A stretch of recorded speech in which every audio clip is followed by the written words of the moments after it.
Почем нынче газ и почему такой дорогой? На эти и другие вопросы уже целый день дают ответы сотрудникам УФАСа, владельца автозаправочных станций, в ходе рейдового мероприятия. Магомед Башир Кацеев занимается предпринимательской деятельностью с 2001 года. Тогда он и основал свою АЗС здесь, в городе Карабулак. Ценовую нестабильность он объясняет ростом закупочных оптовых цен. Поставщиками этого вида топлива являются розничные хозяйствующие субъекты, и как раз они самостоятельно и формируют розничную цену, показывая накладные, сертификат соответствия продукта и счета, по которым, кстати, видно, что покупает он сжиженный газ в Астрахани. Он также приводит и другие причины резкого скачка цен.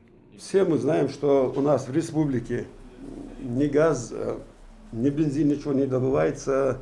У нас нет нефтеперерабатывающих заводов, у нас нет газоперерабатывающих заводов. Это все мы получаем с других регионов России, нашей великой необъятной. Недавно была цена совсем доступная, приемлемая, сейчас цены пошли вверх. Это связано с тем, что во время карантина движения почти не было, практически мы все это знаем, видим. И в связи с этим заводы резко накинули цены. Нельзя не отметить и то, что автолюбители считают такие действия следствием злоупотребления владельцами АЗС своего, так скажем, служебного положения. К примеру, Ислам Балаев покупает газ именно на этой автозаправке уже несколько лет, и, как рассказывает сам водитель, он установил газовое оборудование в машине в целях экономии. Сейчас с нескрываемой иронией рассказывает, покупать сжиженный газ наверняка уже скоро будет не по карману. ساعتها مغدوشة problem ya situacja problem jest deldo abakha mı abak biz hani 16 bile 17 bile dakha mı 24 25 bile dır aş bahçesi de deldo dediğimiz mı abak biz hani 9 sol 9 doçan problem işte saçta gaz sen lütfen benzin de hatta mı diyor 25 bile gaz hali yapıyor.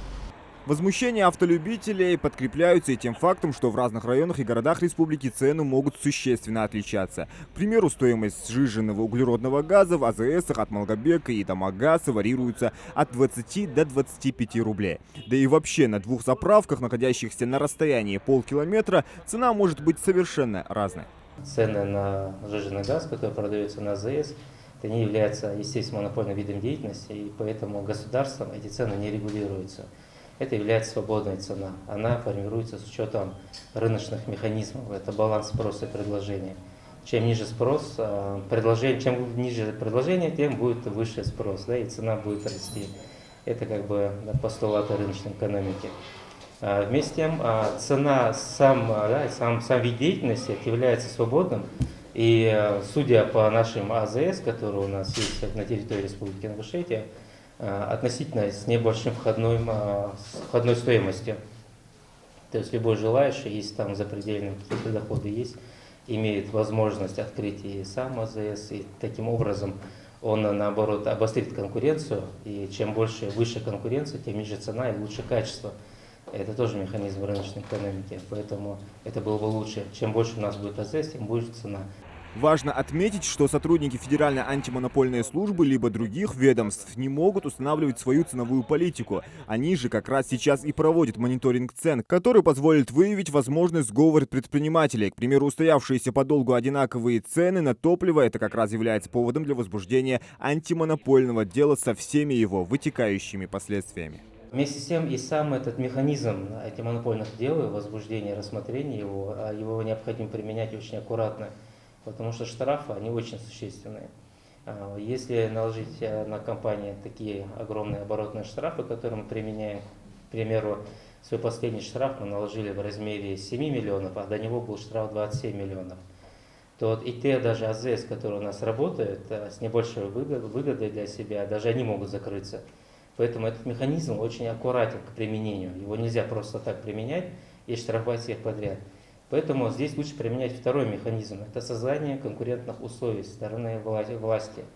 Поэтому чем больше будет удобно, чем больше удобно будет в данной сфере работать бизнесу, тем будет больше и тем будет ниже цена. Ни для кого не секрет, что на стоимость газа влияет целый ряд факторов. Это и динамика мировых цен, рост отраслевых издержек, общие инфляционные процессы в экономике и, конечно, ожидаемая прибыль со стороны розницы. Но вместе с тем сотрудники УФАСа, да и просто автолюбители едины во мнении, что человеческий фактор, равно как и совесть, никто не отменял. Зелимхан Калоев, Адам Мережков, Магомед Белакиев, Новости 24.